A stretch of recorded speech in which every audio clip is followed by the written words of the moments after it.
Hello everyone, welcome to the lecture 2 of the new series which is social studies series. ठीक है, आज का जो हमारा चैप्टर होने वाला है क्लास 6 NCERT हिस्ट्री का second chapter which is from hunting gathering to growing crops. ठीक है, इसमें हम ये जो एक सफ़र है उसको पढ़ने वाले हैं. एक जर्नी है लोगों की. वो लोग जो हंटिंग गैदरिंग करते थे, वहाँ से करते करते लोग किस तरह से फसल उगाना शुरू किए. ठीक है ना, वो कितना लंबा सफ़र था, है ना. ये ऐसा नहीं है कि आज एक हुआ और अगले साल दूसरा नहीं, ये हज़ारों लाखों सालों का सफ़र है. ठीक है ना. और कुछ ये सफ़र ऐसा भी नहीं है कि इसके बीच में आपको ऐसी शार्प लाइन भी नहीं है कि यहाँ तक हंटिंग गैदरिंग करते थे और यहाँ से एकदम से चेंज होके एग्रीकल्चर की तरफ आ गए. नहीं, ऐसा नहीं. आप देखो कि इस दुनिया में अभी भी कुछ लोग ऐसे, अफ्रीका कंटिनेंट अगर आप देखते हो तो वहाँ अभी भी कुछ लोग ऐसे हैं जो हंटिंग और गैदरिंग करते हैं. ठीक है, तो ये अलग अलग जगह की अलग अलग कहानी है, लेकिन इसे जनरली देखा है, अगर ओवरऑल हिसाब से देखा जाए, जो मतलब लार्जर जो सेक्ट है पॉपुलेशन का, जो मतलब लार्जर जो है पॉपुलेशन है, वो किस किस तरह से किन किन पड़ाव से होते हुए निकली, उसको हम डिस्कस करते हैं हिस्ट्री के अंदर. अदरवाइज़ एक्सेप्शन जो हैं वो हमेशा रहती हैं. ठीक है ना. कुछ सोसाइटीज़ अभी भी हैं जो हंटिंग करके खाती हैं. ठीक है ना. तो हम ये नहीं कह सकते कि कोई ये बोलेगा कि सर अभी भी तो ऐसा है. ठीक है ना. तो वो नहीं, हम लार्जर जो पॉपुलेशन जो है वो किस तरह से उसका सफ़र क्या रहा उसको डिस्कस करने वाले हैं. तो इस चैप्टर को मैंने पढ़ने के लिए 3 ऐसे सब हेडिंग्स में डिवाइड किया. अब क्या होता है कि जब मैं चैप्टर को पढ़ता हूँ तो मैं अपने हिसाब से हेडिंग, उस चैप्टर के अंदर जो इन्फॉर्मेशन है उस इन्फॉर्मेशन को आप तक पहुँचाने के लिए मैं खुद की हेडिंग्स बनाता हूँ, ताकि एक हेडिंग में वो मतलब 2-3 हेडिंग्स के, ताकि आप हेडिंग्स को लेके ना एक आसानी से चीज़ों को समझें. ऐसे कई बार एक चीज़ यहाँ बताई है, उसी से रिलेटेड चीज़ आगे 6 पेज पे है, फिर अगली चीज़ ऐसे मान लो 15वें पेज पे है, तो मतलब वो बिखरा हुआ सा रहता है, उसे समेटना मुश्किल हो जाता है. तो मेरी ये कोशिश रहती है कि मैं उस सारे चैप्टर को पढ़ के आपके लिए किस तरह से आसान रहेगा समझना, एक फ़्लो बना रहेगा, उस तरह से उसको आपके सामने पेश करूं. ठीक है ना. तो इसलिए मैंने इसको 3 हेडिंग्स में डिवाइड किया है. एक हम टाइमलाइन में हम हंटर्स और गैदरर्स थे, वो किस तरह से, ठीक है ना, फार्मर्स बने, किसान बने. ठीक है ना. उसको बनने में कितना टाइम लगा, किस किस पड़ाव से होते हुए गए, उसको स्टडी करेंगे, वो टाइमलाइन में आएगा. दूसरा हमारा कि जो शिफ्ट हुआ ना, हंटिंग गैदरिंग से फार्मर्स बन गए लोग, हर्डर्स बन गए, है ना. तो क्या रीज़न्स थी, ये शिफ्ट ऐसे ही तो नहीं हुई, कुछ तो वजहें रही होंगी. ठीक है ना. तो वो व्हाट आर दोज रीज़न्स, ठीक है ना, that we are going to discuss. उसके बाद जो हंटिंग गैदरिंग सोसाइटी थी, हंटिंग गैदरिंग वाले जो लोग थे, वो लोग कैसे थे, क्या करते थे, उनके बारे में थोड़ा सा इंट्रोडक्शन इस बुक में यही बताया है. इन नटशेल में मैंने आपको ये चीज़ बता दी. ठीक, तो हम इसी को 1 बाय 1 डिस्कस करेंगे. ठीक है ना. So the first thing is जो टाइम लाइन है. ठीक है, अब टाइम लाइन को अगर हम स्टडी करेंगे तो आप ऐसे मान के चलो कि इसको हम थोड़ा टाइम में डिवाइड करेंगे. एक मान के चलो आप 2 मिलियन ईयर्स एगो से एक एज लेते हैं हम, यहाँ से लेके 12,000 साल पहले तक, ईयर्स एगो. फिर यहाँ से 10,000 ईयर्स एगो, और यहाँ से लगभग 4,500 ईयर्स एगो. ठीक है. अब देखो ये जो सारी एज है 2.2 मिलियन ईयर्स एगो. ठीक है ना. तो मतलब ऐसा समझा जाता है कि यहाँ से ह्यूमंस का प्रेजेंस देखा गया है इस ज़मीन पे 2.2 मिलियन ईयर्स एगो. यहाँ से लेके यहाँ तक जो लोग थे, ये जो एज थी, ये सारी एज, इस एज को बोला जाता है, यहाँ से यहाँ तक की एज जो है, इस एज को बोला जाता है स्टोन एज.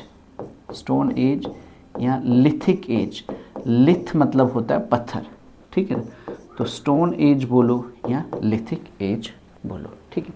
यहाँ से 2.2 million years ago to 4500 years ago तक का ये जो कितना टाइम है, इस सब टाइम को क्या कहा जाता है, ये कौन सी एज है, कौन सा दौर है, कौन सा इरा है, ये स्टोन एज। अब इसे स्टोन एज क्यों बोला गया, इसके पीछे भी कुछ रीजंस हैं, वजह हैं कि वाई स्टोन एज। ये जो चीज़ें मैं आपको बता रहा हूँ ये ऐसे टेक्स्ट बुक का पढ़ोगे तो उसमें मिलेंगी नहीं, ठीक है ना। मैं इस तरह से बता रहा हूँ कि आपके जहन में ये चीज़ रच जाए, बस जाए, ठीक है।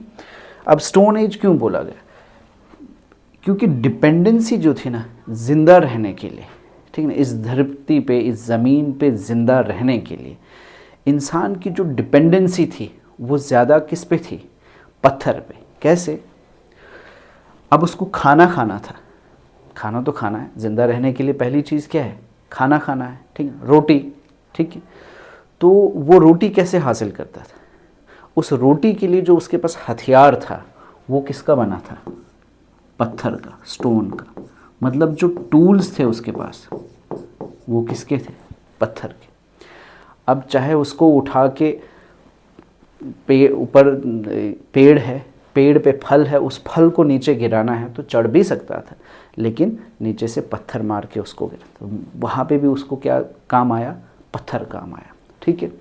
उसके बाद उसको जानवर का शिकार करना था, तो वहाँ पे भी वो हथियार, जिस हथियार का इस्तेमाल करता था, ज़्यादातर जिस हथियार का इस्तेमाल करता था वो भी किसका बना था, पत्थर का बनना था, ठीक है। तो मतलब टूल्स जो थे वो किसके थे, स्टोन के।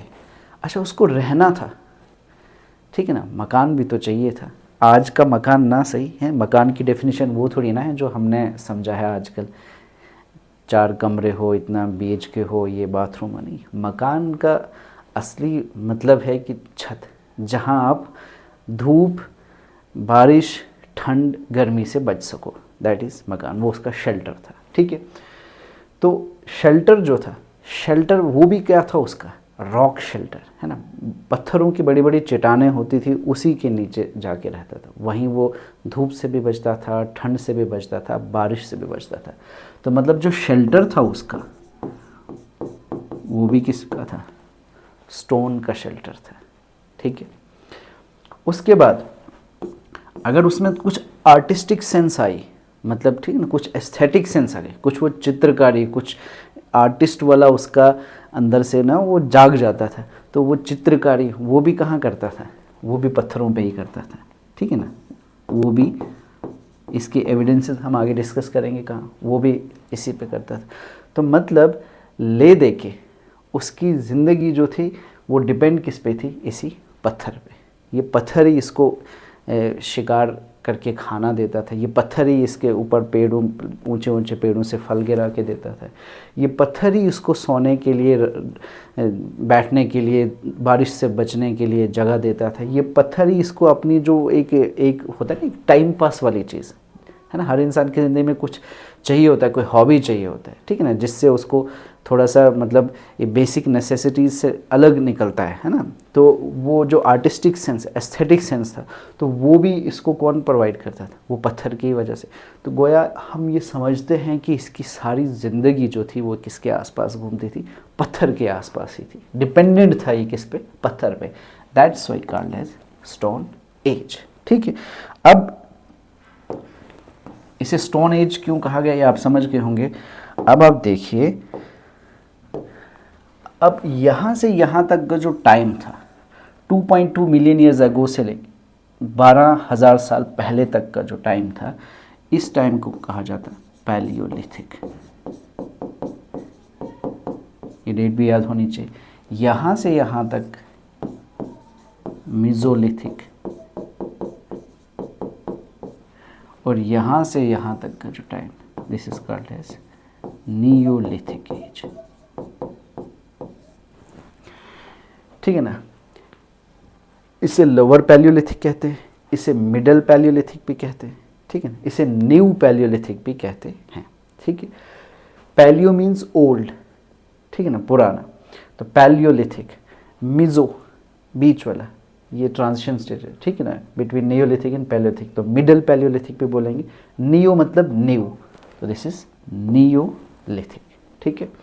अब पैलियोलिथिक क्या था, पैलियोलिथिक को फर्दर डिवाइड किया है, वहाँ हम नहीं जाएंगे, अब पैलियोलिथिक को पढ़ेंगे। अब पैलियोलिथिक में भी ये स्टोन टूल्स का इस्तेमाल करता था, यहाँ भी पत्थर के आसपास, यहाँ भी पत्थर के आसपास। अब फ़र्क है, सब में फ़र्क है। फ़र्क किस बेसिस पे है? फ़र्क हथियारों के बेसिस पे। स्टोन के टूल जो थे वो कितने रिफाइंड थे, कितने पॉलिश्ड थे, ठीक है ना। जैसे जैसे ये वक्त से आगे बढ़ते गए, वक्त आगे बढ़ता गया, इनका ब्रेन डेवलप होता गया, इन हालातों से लड़ झगड़ के इन्होंने कुछ नई चीज़ें सीखी, इनके दिमाग ने कुछ नए इन्वेंशंस की, नया कुछ सीखा, नया कुछ समझा, वैसे वैसे नया कुछ सीख के एक्सपीरियंस करके कुछ एडवांस होते गए। जैसे जैसे ये एडवांस होते गए तो वो इनकी एडवांसमेंट जो थी वो किस में दिखने लगी, इनके हथियारों में दिखने लगी, ठीक है। तो जिससे इनकी जो स्टेजेस थी इनको डिवाइड किया गया।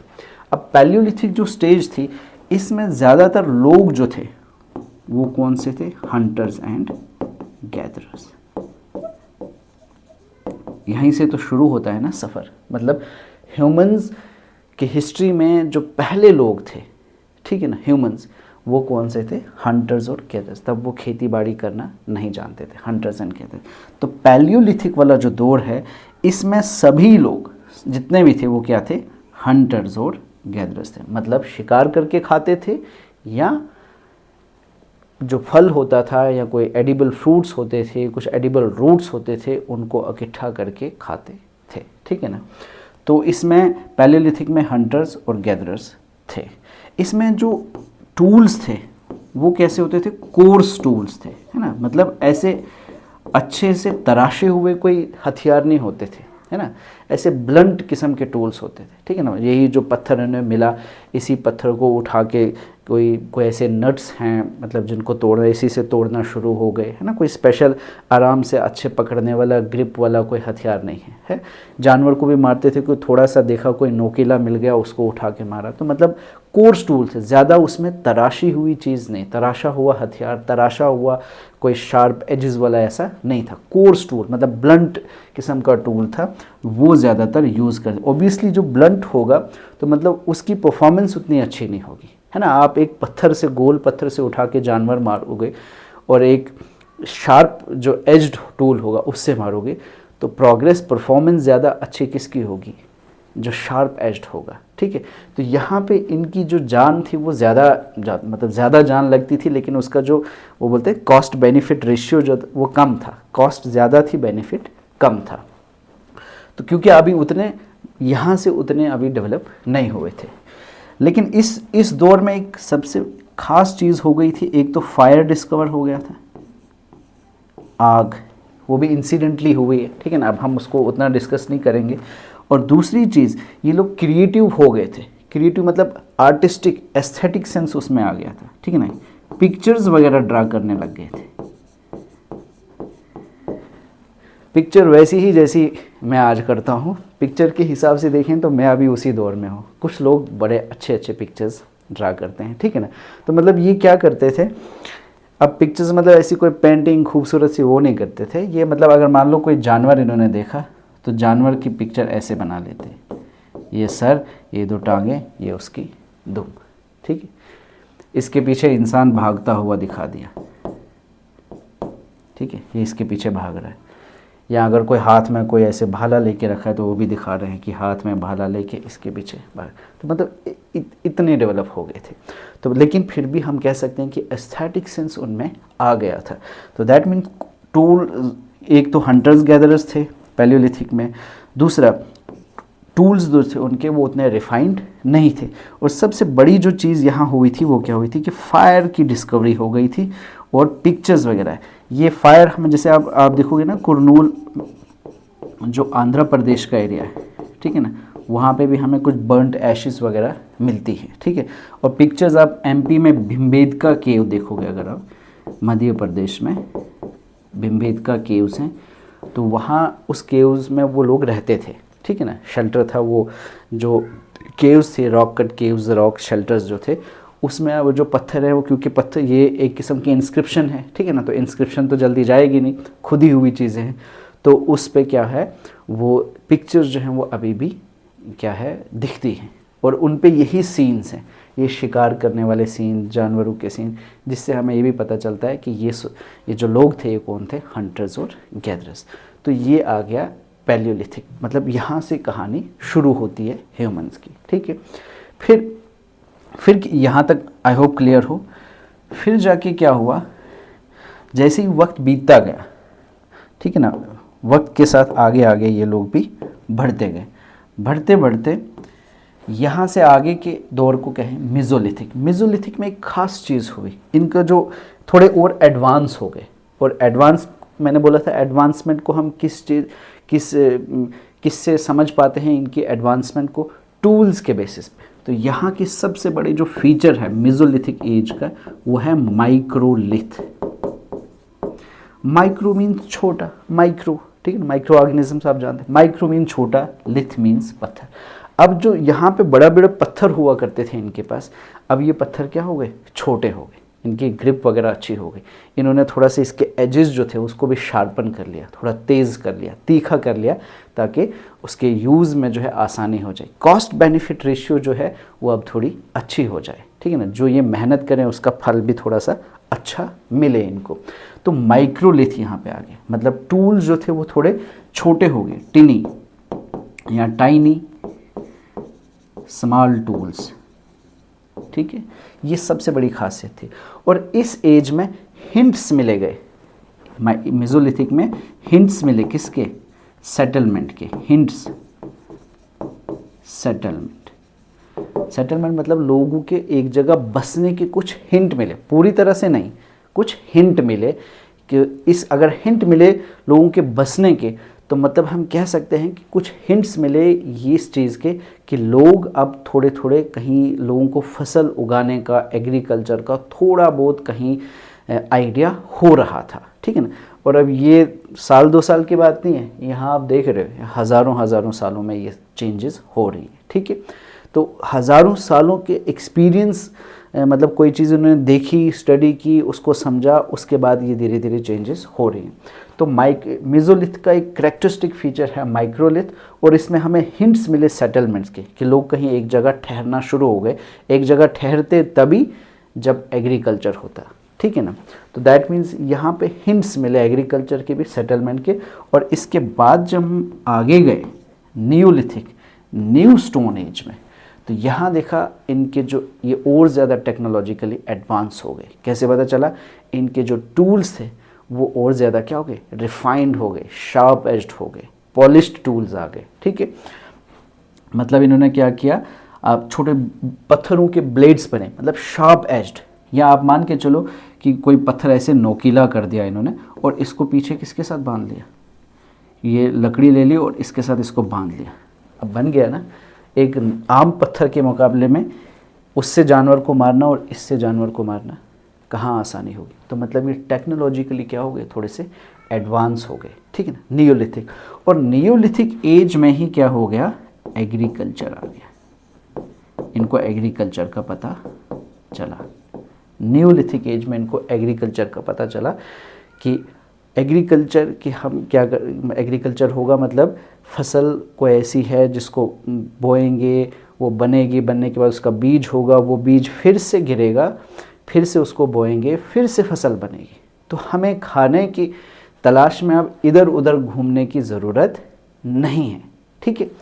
तो मतलब इस एज में आके ये चीज़ इनको पता चली। अब जब इधर उधर जाने की ज़रूरत नहीं थी, एग्रीकल्चर इनको पता चल गया कि खेती बाड़ी करते हैं, यहीं हर साल यहीं उग सकती है फसल, तो इधर उधर भटकने की क्या ज़रूरत है, यहीं बैठ जाते हैं किसी नदी के किनारे देख के कोई जगह, ठीक है। तो इसका मतलब यहीं से क्या शुरू हुई, सेटलमेंट शुरू हुई, ठीक है। तो नियोलिथिक एज में आते आते हम कह सकते हैं कि लोगों ने क्या किया, एग्रीकल्चर शुरू किया और लोग एक जगह बैठना शुरू हुए, मतलब गांव वगैरह बनना शुरू हो गए इस एज में आके। ये कुछ इस ये टाइम लाइन है कि मतलब हम शुरू हुए थे पैलियोलिथिक से, पैलियोलिथिक से आगे चलते चलते हमारा जो एडवांसमेंट होती गई, नियोलिथिक में आके हम क्या बने, फार्मर की ओर बनना, हमारा मतलब एग्रीकल्चर की ओर हम जाने लगे, हमें पता चला। यहाँ आके हम एक जगह ठहरने लगे, ठीक है ना। यहाँ आके हम क्रॉप्स को ग्रो करने लगे। हंटिंग गैदरिंग यहाँ से शुरू हुई, यहाँ पहुँचते पहुँचते हम क्या बन गए, फार्मर्स, क्रॉप को ग्रो करने लगे, जो हमारा चैप्टर का नाम था, from hunting gathering to growing crops. तो ये था टाइम लाइन कि कैसे कैसे आप देख रहे हो 2.2 मिलियन ईयर्स अगो से हमारी हिस्ट्री जो है वो शुरू हुई। हमारा जो जीना था, जीने हम कैसे शुरू हुए, एज हंटर्स एंड गैदरर्स, और यहाँ तक पहुँचते पहुँचते हम क्या हो गए, एग्रीकल्चरिस्ट बन गए, फार्मर्स बन गए, क्रॉप को ग्रो करने लग गए, ठीक है ना। ये टाइम लाइन, ठीक है। अब नेक्स्ट, यहाँ तक आई होप आपको क्लियर होगा, ठीक है ना। नेक्स्ट अब हम देखेंगे, नेक्स्ट जो मैंने बोला था, अब what are the reasons for shift. अब शिफ्ट हो गए ना, रीजंस क्या थे,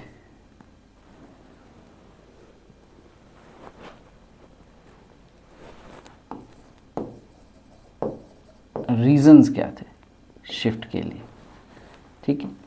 अब रीजंस को समझने के लिए जो शिफ्ट है उसको समझते हैं हम। शिफ्ट क्या था, हंटिंग गैदरिंग से हम क्या बने, फार्मर्स, या हम कह सकते हैं हर्डर्स। मतलब हर्डर्स किनको बोलते हैं, जो जानवर पालते हैं, ठीक है। अब यहाँ से यहाँ तक का जो शिफ्ट था ये कैसे हुआ।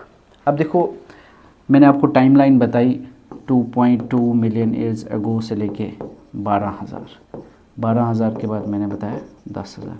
देखो ये जो 12,000 के आसपास का जो एरिया था, ये वाला एरिया, यहाँ पे एक चेंज हुआ, क्या चेंज हुआ, मौसम बदल गया। इससे पहले कि ये जो एज है इसको कहते हैं आइस एज। इससे पहले का जो दौर था ठंडा दौर था, ठीक है, आइस एज। इस 12,000 ईयर्स एगो के आसपास क्या हुआ, क्लाइमेट बदला। क्या हुआ, क्लाइमेट वार्मर हो गया, गर्म हो गया, टेम्परेचर इंक्रीज हुआ। टेम्परेचर जब इंक्रीज हुआ तो क्या होगा, बर्फ़ पिघलेगी। बर्फ़ जब पिघलेगी तो बहुत सारे ऐसे ग्राउंड्स, बहुत सारे ऐसे मीडोज़ वगैरह, उनसे बर्फ़ जो है ना वो वहाँ से पिघल जाएगी, तो वो ज़मीन जो है वो क्या हो जाएगी, खाली हो जाएगी। वो ज़मीन जब खाली हो जाएगी, उस ज़मीन में पानी तो बहुत होगा, ठीक है ना, और एकदम खाली होगी, और ऊपर से टेम्परेचर भी अच्छा होगा, धूप भी अच्छी होगी, तो क्या होगा, ग्रासलैंड्स डेवलप होंगे। घास हरी होती तो हम हरी बनाते, ठीक है, ये समझो, ग्रासलैंड्स बनना शुरू हो गए, घास आ गए। और कैसी घास, ग्रेन बेयरिंग क्रॉप्स।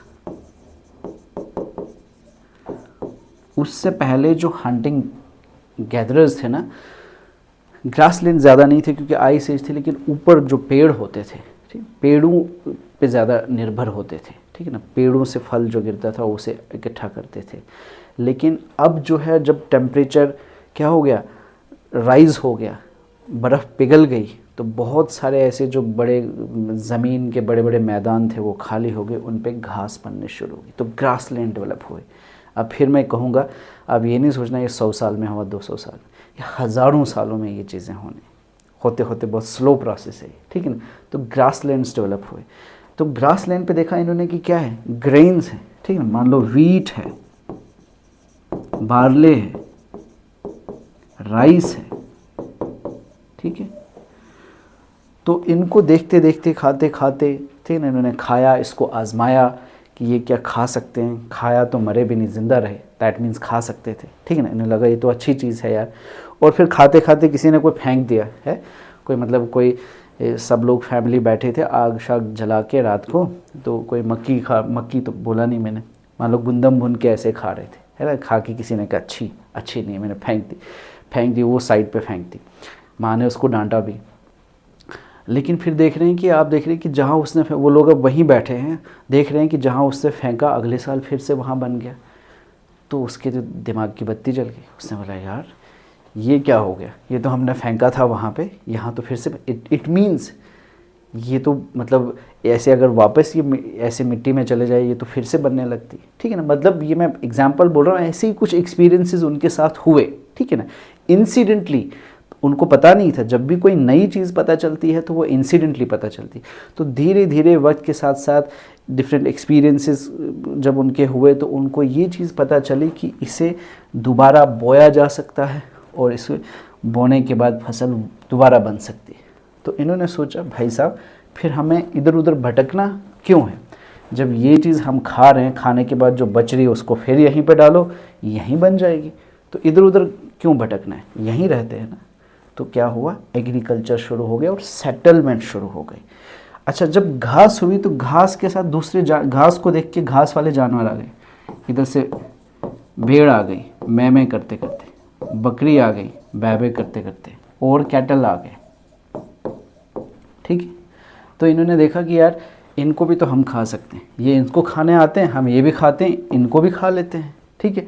अच्छा, ये जो बकरी है ये मीट ही नहीं, ये तो दूध भी देती है, ठीक है। तो मतलब इनके लिए क्या हो गया, ये तो मतलब ये सोने पे सुहागा वाली बात हो गई ना, by one get one free, ठीक है, एक के साथ एक फ्री।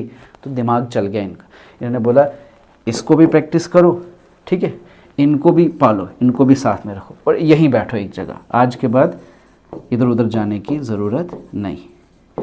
तो ये लोग सेटल्ड हो गए, मतलब एक जगह बैठने शुरू हो गए, ठीक है। तो इस तरह से क्या हो गई कि जो हंटिंग गैदरिंग जो थे, वक्त जब चेंज हुआ, क्लाइमेट चेंज हुआ, बर्फ़ पिघली, ग्रासलैंड्स आए, ग्रासलैंड के बाद इनको इस फसल का नॉलेज हुआ, इन्हें लगा कि ये हम खा सकते हैं और दोबारा उगा सकते हैं, और इसके साथ साथ इनके साथ फ्री में ये चीज़ें भी आ गई, और ये भी इनके लिए खाना, ये भी इनके लिए खाना। इन्होंने समझा कि अब मेहनत क्यों करनी, चल चल के पाँव में छाले पड़ जाते हैं, ठीक है, इसलिए बेहतर है यहीं बैठ के खाते पीते हैं आराम से और सोते हैं, ठीक है, ज़्यादा उछल कूद करने की ज़रूरत नहीं। समझदार हो गए लोग तो सेटलमेंट शुरू हो गई, गांव बसना शुरू हो गया।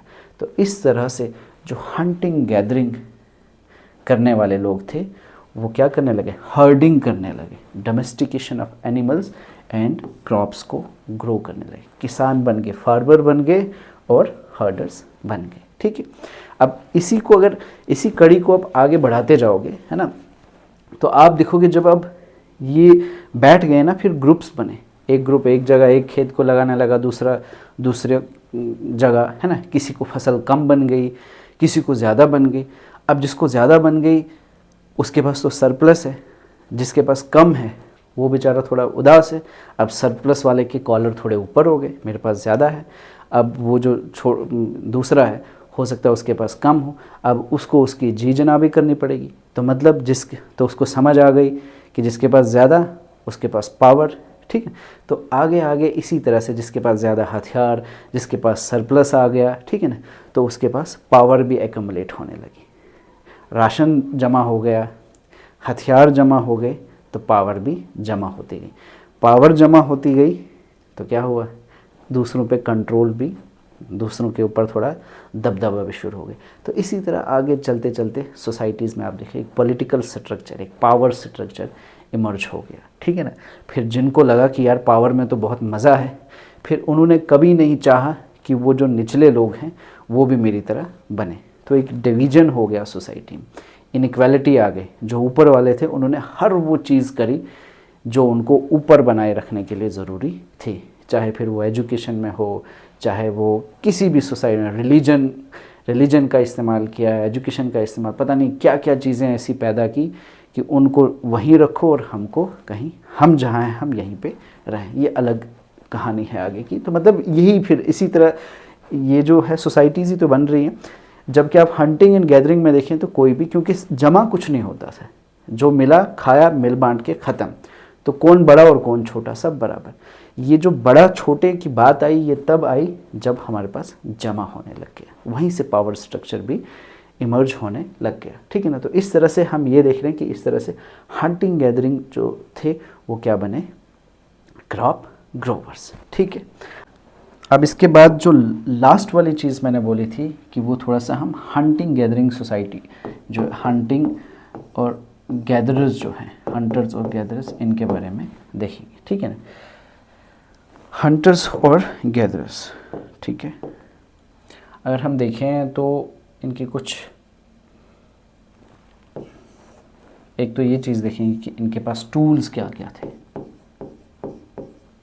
टूल्स जो थे वुड के भी थे इनके पास टूल, ठीक है ना, वुडन, बोन के भी थे और स्टोन के भी थे। अब फिर से आप देखोगे ये दोनों लकड़ी हो या हड्डी हो, ये दोनों ऑर्गेनिक चीज़ें तो वक्त के साथ गल सकती है, सड़ सकती है, ठीक है, तो ये परसिस्ट नहीं की। लेकिन स्टोन जो है सबसे ज़्यादा एविडेंस हमें स्टोन, तो ऐसा हो सकता है कि इन्होंने बोन टूल्स भी यूज़ किए, है ना, कुछ के एविडेंसेस भी मिले हैं, ठीक है। लेकिन सबसे ज़्यादा जो परसिस्ट है वो कौन से, स्टोन टूल, जो अभी तक हमें सबसे ज़्यादा क्वांटिटी में जो टूल्स मिले हैं इनके, वो स्टोन टूल्स के मिले हैं। जबकि इन्होंने बोन और वुडन टूल्स भी इस्तेमाल किए हैं, लेकिन ज़्यादा हमारे पास अवेलेबिलिटी भी जो है, एविडेंसेस भी हैं जो इस रिलेटेड हैं, ठीक है ना। तो ये भी हो सकता है कि ये वक्त के साथ ऑर्गेनिक चीज़ों के हैं तो गल सकते हैं, ठीक है। अब हंटर गैदर जो थे वो क्या होते थे, खाना बदोश होते थे, मूव करते थे, है ना, मूव करते रहते थे, एक जगह से दूसरी जगह मूवमेंट होती थी। अब क्यों होती थी उसके अलग अलग रीज़न्स हो सकते हैं क्यों मूव करते थे, ठीक है। देखो, एक रीज़न तो ये हो सकती थी कि जहाँ वो बैठे थे, ये बुक में लिखा हुआ है, ठीक, इसलिए इसको भी हमें डिस्कस करना पड़ेगा। जहाँ वो बैठे हुए थे वहाँ पे जो भी जानवर थे उन्होंने खा लिए, जो भी फल वगैरह जो भी था वो सब उन्होंने ख़त्म कर लिया। तो eaten up all food sources हम कह सकते हैं, जितने भी जो उनका फूड सोर्सेज थे वो सब ख़त्म हो गए वहाँ पे। तो अब वहाँ बैठ के करेंगे क्या, है ना, फाका मरने के लिए थोड़ी ना वहाँ रहेंगे, उनको चलना पड़ेगा वहाँ से। तो ये भी एक रीज़न थी कि वो खाना बदोश थे, ठीक है।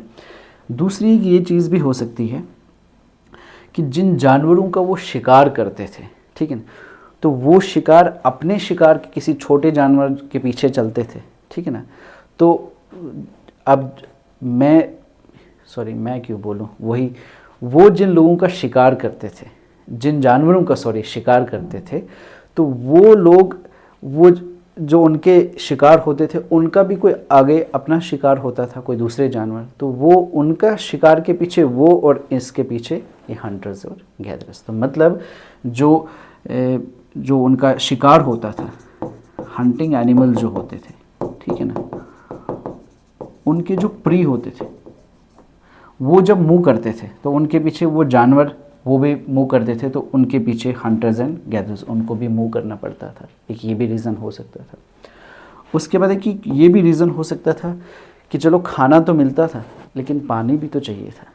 अब आपको ये चीज़ पता है कि बहुत सारी नदियाँ, नाले, ठीक है ना, कुछ तो सीजनल होते हैं, कुछ पेरिनियल होते हैं। पेरिनियल उनको बोला जाता है तो सालों भर साल जिनमें पानी चलता रहता है, लेकिन सीजनल वो जो मतलब किसी बारिश के रेनी सीज़न के दौरान जिनमें पानी होता है।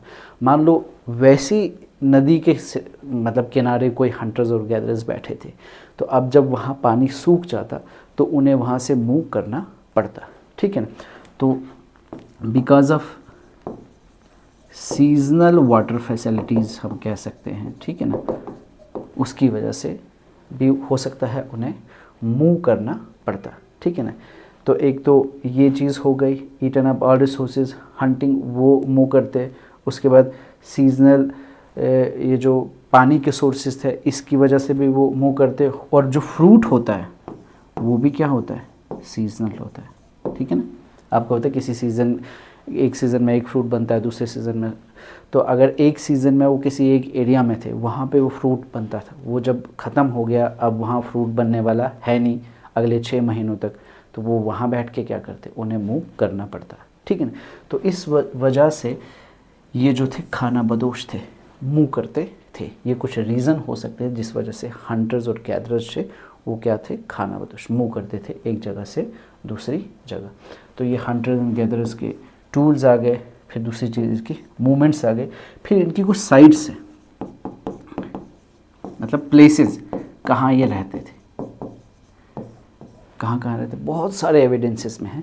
जब आप टेक्स्ट बुक खोलोगे तो उस पर मैप है, ठीक है ना, मैप में बहुत सारी चीज़ें हैं। यूपी आप देखोगे, नॉर्थ वेस्ट में, हमारे आंध्र प्रदेश में, साउथ में, सेंट्रल इंडिया में, यूपी के साइड, नॉर्थ ईस्ट, हमारे कश्मीर में, ठीक है ना।